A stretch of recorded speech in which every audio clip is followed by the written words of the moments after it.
تو سرور دو عالم صلی اللہ علیہ وسلم نے ارشاد فرمایا اس وقت سرخ آندیاں ہوں گی، سرخ رنگ کی آندیاں چلا کریں گی،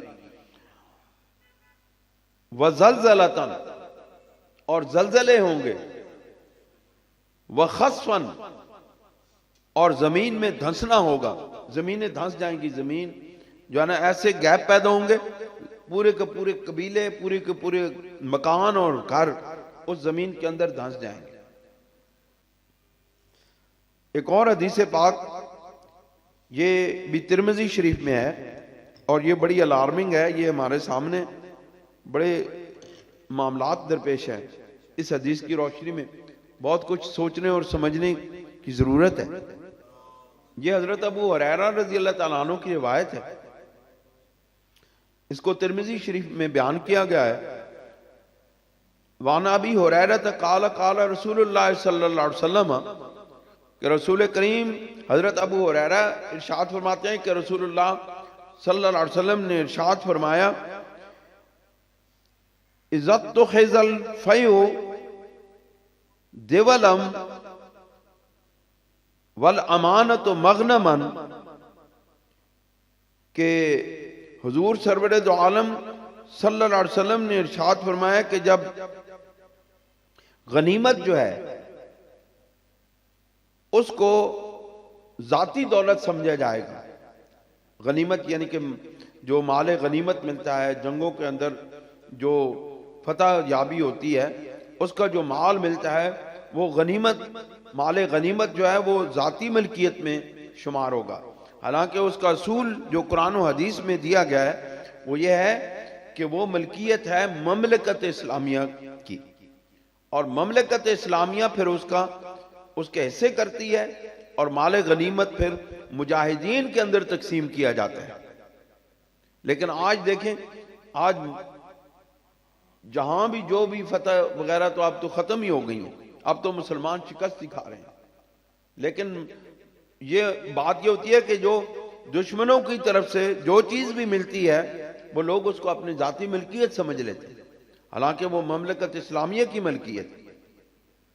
پھر فرمایا والامانت مغنمن، اور امانت کو مال غنیمت کی طرح سمجھا جائے گا، والزکات مغرمن، اور زکات کو تاوان شمار کیا جائے گا، یعنی بجائے اس کے کہ خوشی سے ادا کیا جائے، تاوان تکلیف میں اور طبیعت پہ بوجھ بنا کے ادا کیا جاتا ہے۔ تاوان وہ ہوتا ہے جو کوئی فوج یا کوئی مملکت کسی دشمن پر حملہ کرتے ہوئے اس پر قبضہ کر لیتے ہیں، اور پھر اس کے ساتھ معاہدہ یہ طے کیا جاتا ہے کہ آپ سالانہ ہمیں اتنا خراج یا اتنا تاوان ادا کریں گے، اور اس کے بدلے میں ہم آپ کی حفاظت کریں گے، یا آپ کو ہم خوراک مہیا کریں گے، یا جو بھی معاملات کرنے ہوں۔ تو وہ جو ٹیکس ہوتا ہے اس کو تاوان کہتے ہیں۔ آج دیکھیں لوگ زکوٰۃ ادا کرتے ہوئے بڑی دل کے اندر تنگی محسوس کرتے ہیں، حالانکہ زکوٰۃ اللہ کی طرف سے ان لوگوں کا حق ہے جن کو اللہ رب العزت نے مال کم عطا کیا ہے یا نہیں دیا، اور ان پر دینا لازم قرار دیا گیا ہے جن کو اللہ تعالیٰ نے وسعت دی ہے، مال کی وسعت دی ہے۔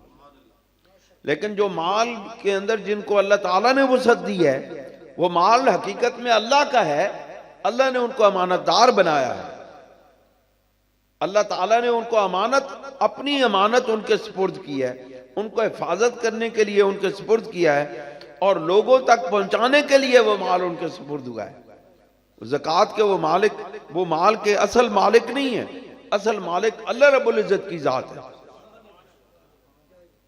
اور وہ صرف امانت ہے جو بندوں کے سپرد کر دی جاتی ہے، کہ اللہ رب العزت چاہتا ہے کہ یہ امانت جو میں نے ایک بندے کے سپرد کی ہے، اس کے ذریعے سے دوسری مخلوق تک یہ مال پہنچے۔ اس لیے حضور علیہ السلام نے ارشاد فرمایا کہ لوگ زکوٰۃ دیتے وقت دل کے اندر تنگی محسوس کریں گے، یا تو وہ زکوٰۃ دیں گے ہی نہیں، زکوٰۃ روک لیں گے، اور وہ جو ہے نا کریں گے، اگر دیں گے تو دل کے اندر تنگی محسوس کریں گے۔ وَتُعَلِّمَ لِغَيْرِ الدِّينِ، اور دین کے سوا دیگر علوم حاصل کیے جائیں گے، یعنی دین کا علم حاصل نہیں کیا جائے گا بلکہ دیگر علوم حاصل کیے جائیں گے۔ جو دین کے علاوہ علوم ہیں ان کے اوپر سب سے زیادہ زور ہوگا، اور دین کا علم حاصل کرنے والے لوگ بہت کم ہوں گے۔ آج آپ دیکھیں آپ کی یونیورسٹیوں میں، آپ کے کالجز میں، آپ کے سکولز میں جو تھوڑی بہت پہلے دین کی تعلیم دی جاتی تھی وہ بھی کم کر دی گئی ہے، اس کو بھی شارٹ کورسز بنا دیا گیا ہے، اور اس وقت جو اعلیٰ اداروں میں تعلیم حاصل کر رہے ہیں ان میں سے آپ دیکھ لیں، انگلش میڈیم سکول کے اندر آپ دیکھ لیں کہ وہاں کے بچوں کو کتنی دین کی تعلیم دی جاتی ہے اور وہ کتنے واقف ہوتے ہیں اسلام سے اور اپنے دین سے۔ تو یہ نبی کریم علیہ الصلوۃ والسلام کی خبر ہے، غیب کی خبر ہے جو آپ علیہ الصلوۃ والسلام نے ہمیں عطا فرمائی کہ وہ تعلم لغیر الدین، اور دین کے علاوہ دیگر علوم حاصل کیے جائیں گے۔ وَأَطَاعَ الرَّجُلُ امْرَأَتَهُ، اور مرد اپنی بیویوں کی اطاعت کریں گے، مرد اپنی بیویوں کی اطاعت کریں گے۔ وَأَقَّ أُمُّهُ، اور اپنی ماں کی نافرمانی کریں گے، ماں کی نافرمانی اور بیوی کی اطاعت ہوگی۔ اس معاشرے کے اندر آپ لوگوں کو جو ایک لوگوں کے ساتھ تعلق واسطہ رکھتے ہیں ان کو معلوم ہے کہ اس وقت لوگوں کے گھروں کی کیا صورتحال ہے۔ مائیں روٹی کو ترستی ہیں اور تمام اختیارات بیوی کے سپرد ہوتے ہیں۔ یہ صورتحال پیدا ہو چکی ہے اس وقت۔ حضور سرور دو عالم صلی اللہ علیہ وسلم کا فرمان ہماری آنکھوں کے سامنے ہمیں نظر آنے لگا ہے۔ پھر فرمایا وَأَدْنَا صَدِيقَهُ وَأَقْصَى آبَاهُ، وہ اپنے دوست کے قریب ہوگا لیکن اپنے والد سے دور ہوگا، یعنی لوگ اپنے دوست سے تو نزدیک ہوں گے لیکن اپنے باپ سے دور ہوں گے، اپنے باپ کے ساتھ ان کا تعلق کمزور ہوگا جبکہ دوستوں کے ساتھ تعلق مضبوط ہوگا۔ وَظَهَرَتِ الْأَصْوَاتُ فِي الْمَسَاجِدِ، اور مساجد کے اندر دنیاوی گفتگو کی آوازیں بلند کر دی جائیں گی، بلند ہوں گی، اونچی اونچی آوازوں میں دنیا کی باتیں کی جائیں گی۔ یہ مساجد کے اندر دین کے سوا، اللہ اور اس کے رسول کے سوا کوئی اور بات کرنا، اونچی آواز میں بات کرنا جائز نہیں ہے۔ یہ قرب قیامت کی نشانیوں میں سے ہے کہ مساجد کے اندر اونچی اونچی آوازوں میں باتیں کی جائیں گی، دنیا کی باتیں۔ آج دیکھیں ہماری مساجد میں کیا حال ہے، شور ہوتا ہے، شور شرابہ ہوتا ہے، اور ایسی آوازیں لگائی جاتی ہیں جن کا دین کے ساتھ تعلق نہیں ہوتا، جن کا عبادت کے ساتھ تعلق نہیں ہوتا، جن کو تعلم و تعلیم کے ساتھ تعلق نہیں ہوتا، وہ آوازیں بلند کی جاتی ہیں۔ وَسَادَ الْقَبِيلَةِ فَاسِقُهُمْ، اور بدکردار اور فاسق لوگ قبیلوں کے سردار بن جائیں گے، بدکردار لوگ قبیلوں کے سردار ہوں گے۔ وَكَانَ زَعِيمُ الْقَوْمِ أَرْذَلُهُمْ، اور جو قوم کے یا کسی مسلمانوں کے گروہ کے یا لوگوں کے گروہ کے جو سردار ہوں گے، یعنی کہ جو سربراہ لوگ ہوں گے، جو لیڈر ہوں گے، جو سردار ہوں گے، وہ ذلیل لوگ ہوں گے، یعنی دنیاوی اعتبار سے، دینی اعتبار سے وہ ذلیل اور رذیل لوگ ہوں گے، بدکردار لوگ ہوں گے، ان کو لوگ اپنے سروں پہ بٹھائیں گے، ان کی عزت کی جائے گی۔ وَأُكْرِمَ الرَّجُلُ مَخَافَةِ شَرِّهِ، اور لوگوں کے شر کے ڈر کی وجہ سے، لوگوں کی شرارت کی ڈر کی وجہ سے، لوگوں کو لوگوں کی تکلیف دینے کی وجہ سے اس بندے کی لوگ خوف کریں گے، اس سے خوف کھائیں گے.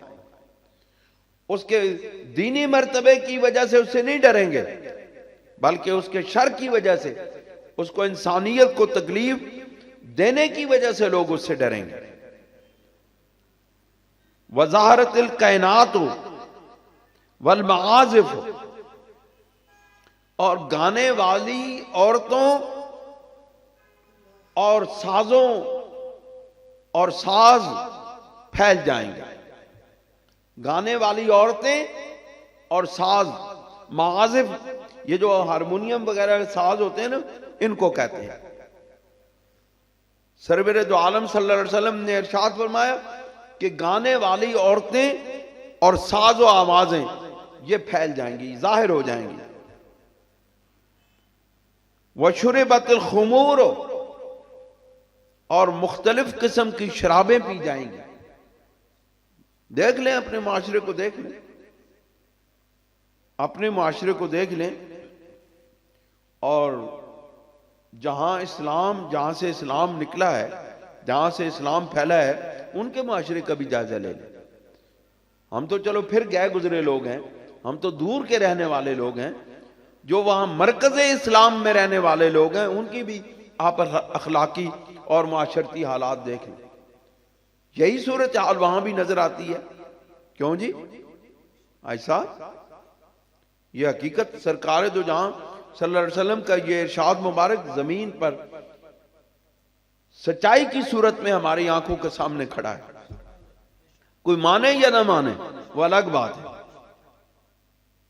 وشربت الخمور، اور شرابیں مختلف قسم کی رنگ برنگی شرابیں پی جائیں گی. آپ دیکھ لیں کیا صورتحال ہے. پھر فرمایا سرکار دو جہاں صلی اللہ علیہ وسلم نے کہ وَلَعَنَ آخِرُ هَذِهِ الْأُمَّةِ أَوَّلَهَا، اور جو پہلے لوگ گزر چکے ہیں ان پر یہ جو آخر میں آنے والے لوگ ہیں ان پر لعنت کریں گے. جو متقدمین ہیں، جو پہلے بزرگ گزر چکے ہیں، جو صلحاء امت، صالحین امت پہلے گزر چکے ہیں، ان پر اس زمان قرب قیامت کے قریب کے زمانے کے لوگ، قیامت کے قریب کے زمانے کے لوگ ان متقدمین اور سلف صالحین پر لعنت کریں گے. آج دیکھیں صحابہ کرام رضوان اللہ تعالی علیہم اجمعین پر نعوذ باللہ من ذالک لعن طعن کرنے والے لوگ موجود ہیں کہ نہیں؟ اولیاء کاملین پر لعن طعن کرنے والے لوگ موجود ہیں کہ نہیں؟ ان کو کافر و زندیق بنانے والے لوگ موجود ہیں کہ نہیں؟ آج اس بات کو پھیلایا جا رہا ہے، یہ بات پھیل رہی ہے کہ صالحین امت، سلف صالحین پر بالواسطہ طور پر کفر کے فتوے لگائے جا رہے ہیں. صرف جذباتی معاملات پیدا کر کے، جذبات کو انگیخت کر کے، کوئی ایسی باتیں کر کے جس سے لوگوں کے جذبات بھڑکیں، ان جذبات کو بھڑکا کے بالواسطہ طور پر متقدمین بزرگوں، صالحین کے، سلف صالحین کے اوپر کفر کے فتوے لگائے جاتے ہیں.